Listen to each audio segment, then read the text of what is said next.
At long last, mapapanood na ngayong alas 8:30 ang primetime series ni Alden Richards at Maine Mendoza, ang Destined to Be Yours. At makakachika natin live si Lars Santiago.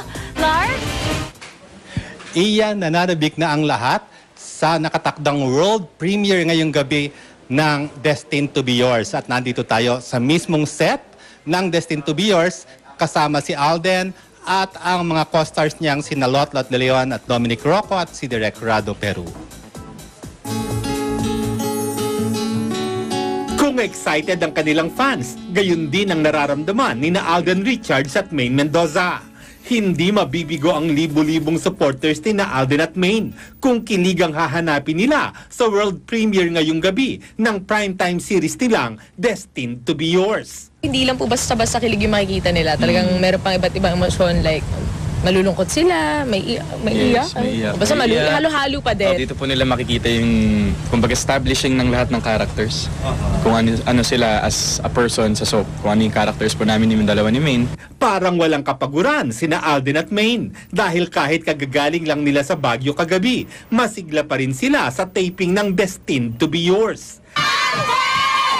Abot-abot ang pasasalamat nila sa mga taong sumuporta sa kanila sa Panagbenga Festival sa Baguio.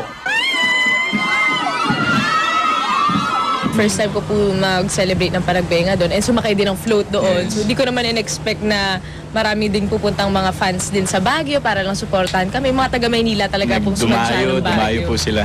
So very happy po. Sa Biyernes ay ipagdiriwang ni Maine ang kanyang 22nd birthday.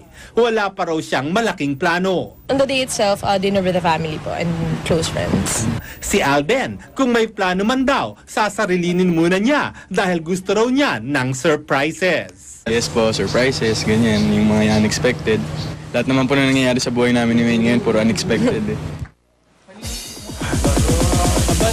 Ang sinabi doon, hindi.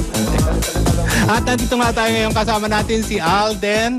So Alden, eto na, 30 minutes to go at Destined to Be Yours na. Mag-invite tayo. Yan, sobrang excited na po kami and mamaya na po may experience nyo na ang pilot episode ng Destined to Be Yours pagkatapos po ng Encantadia. So, lahat po tayo tumutok na sa Twitter party ng Destined to Be Yours at sa GMA po pagkatapos po yan ng Encantadia. This is the world premiere. The world premiere po ng Destined to Be Yours. Naku, kaka-excite. Hindi na kami makapaghintay po eh.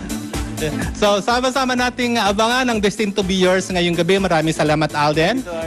Thank you po. Ma'am Iya.